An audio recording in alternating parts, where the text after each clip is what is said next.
இந்த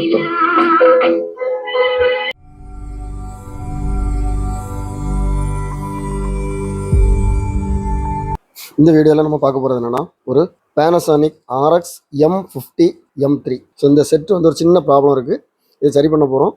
ஸோ இதே மாதிரி ஒரு செட்டு வந்து நேஷனலில் இருக்குது. இது Panasonic, இது நேஷனல். அதாவது நேஷனலும் Panasonicம் ரெண்டு பேரும் சேர்ந்து நேஷனல் Panasonic கம்பெனி இருந்தது. நேஷனல் தனியாக பிரிஞ்ச பிறகு அதே மாடல் RX M50. ஸோ இங்கே பாருங்கள், RX M50 M3 எல்லாம் ஒரே மாதிரி இருக்கும். நாப் எல்லாமே ஒரே மாதிரி இருக்கும்.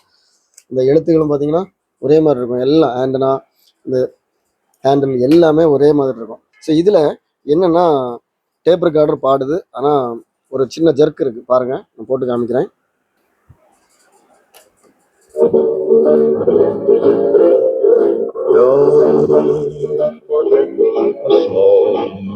ஸோ இந்த பாட்டு வந்து இது நல்ல ஒரு பாட்டு, ஜிம் ரேஸ் பாட்டு, விட்டு விட்டு பாடுது. ஸோ நல்ல செட்டு உள்ள எல்லாமே அப்படி புதுசாக இருக்குது. அதை ஓட விட்டு காமிக்கிறேன் பாருங்க.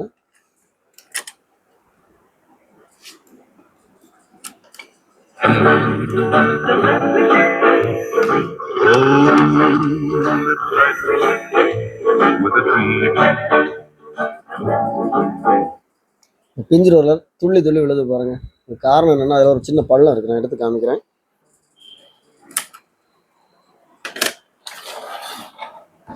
ஸோ இதில் பார்த்தீங்கன்னா பெல்ட் ப்ராப்ளம், மற்ற எல்லா ப்ராப்ளமும் கிளியர் ஆகிட்டு. இந்த ஒன்று தான் இப்போ ப்ராப்ளத்தில் இருக்குது. நான் இது தெரியறக்காக தான் இந்த வீடியோ நான் போடுறேன். ஸோ இதில் பாருங்கள், இந்த பின் இது என்ன பண்ணிட்டாங்கன்னா ப்ளே பண்ணி அப்படியே விட்டுட்டு ஆஃப் பண்ணிட்டாங்க, பவர் ஆஃப் பண்ணிட்டாங்க. அது ப்ளேலே இருந்திருக்கு. இந்த ஷாஃப்ட் வந்து இந்த இதில் பட்டு ஒரு பள்ளம். ஸோ இந்த பள்ளத்தில் வரும்போது என்ன ஆகும்னா அந்த பிஞ்சு ரோலர் வந்து அப்படி ஒரு ஜம்ப் ஆகுது. ஸோ ஒவ்வொரு தடவை அது சுற்றும் போதும் அந்த ஜம்ப் ஆகும்போது வந்து விட்டு விட்டு பாடிட்டு இருக்கு. ஸோ இப்போ இது வந்து என்னென்னா இந்த பிஞ்சு ரோலர் இதே செட்டு வந்து நமக்கு கிடைக்கிறது கஷ்டம், ஆனால் இந்த வீல் கிடைக்கும்.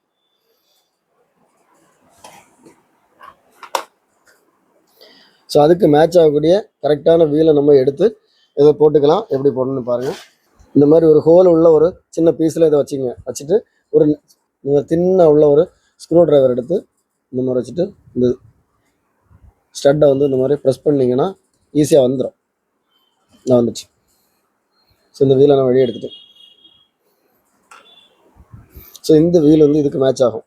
மோஸ்ட்லி இந்த மாதிரி பட்ட கொஞ்சம் பெரிய சைஸ் வீலு. அதில் மெயினாக என்னென்னா இந்த ஸ்டட்டை வந்து இதில் போட்டு பார்க்கணும் கரெக்டாக, அதாவது லூஸாக இருக்கக்கூடாது, கரெக்டாக போயிட்டு வரணும். ஸோ இந்த மாதிரி இருந்தாலும் இது ஒர்க் அவுட் ஆகும். ஈஸியாக மாட்டிடலாம். இதை வச்சுட்டு இந்த மாதிரி ப்ரெஸ் பண்ணாலே போயிடும். ஓகே, ஸோ கரெக்டாக லாக் ஆகிட்டு இப்போ நம்ம இதில் புது வீல் போட்டிருக்கிறோம். இதை எப்படி கலத்துனீங்களோ அப்படி மாட்டணும். ஸோ இது மாட்டுறது இதில் ஒரு லாக் இருக்கும். இங்கே பாருங்கள், ஒரு சின்ன க்ரூ மாதிரி ஒன்று இருக்குது, ஒரு ஹூக் இருக்குது. ஸோ இந்த ஸ்ப்ரிங்கில் உள்ள இந்த ராடு வந்து இந்த இதுக்குள்ளே போகணும். கரெக்டாக நீங்கள் கலத்தும் போது பார்த்தீங்கன்னா தெரியும்.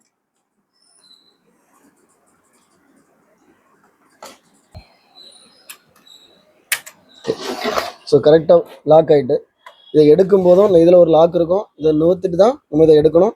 ஸோ இப்போ பாருங்கள், கரெக்டாக ஓடுது பிரிஞ்சு ரோலர். ஸோ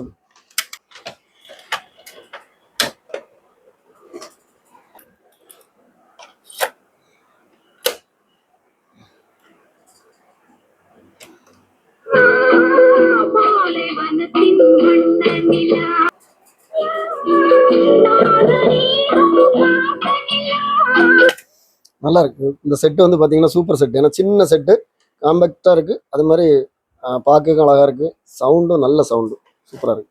இந்த வீடியோ பார்த்துருப்பீங்க. இதை மாதிரி நம்ம சேனலில் நிறைய வீடியோஸ் வரும். இந்த மாதிரி சின்ன சின்ன சர்வீஸ் டிப்ஸ். அதாவது நம்ம எல்லாமே கரெக்டாக இருந்தாலும் அந்த பாட்டு வந்து சரியாக பாடலை. ஸோ இப்போ கரெக்ட் ஆகிட்டு. ஸோ இதை மாதிரி நம்ம சேனலில் நிறைய வீடியோஸ் வரும். எல்லா வீடியோ உங்களுக்கு ரீச் ஆகணும்னா நம்ம சேனலை இது வரைக்கும் சப்ஸ்கிரைப் பண்ணுங்கள். இந்த வீடியோ உங்களுக்கு பிடிச்சிருந்தனா லைக் பண்ணுங்கள், கமெண்ட் பண்ணுங்கள், ஷேர் பண்ணுங்கள். அடுத்த வீடியோ வரைக்கும்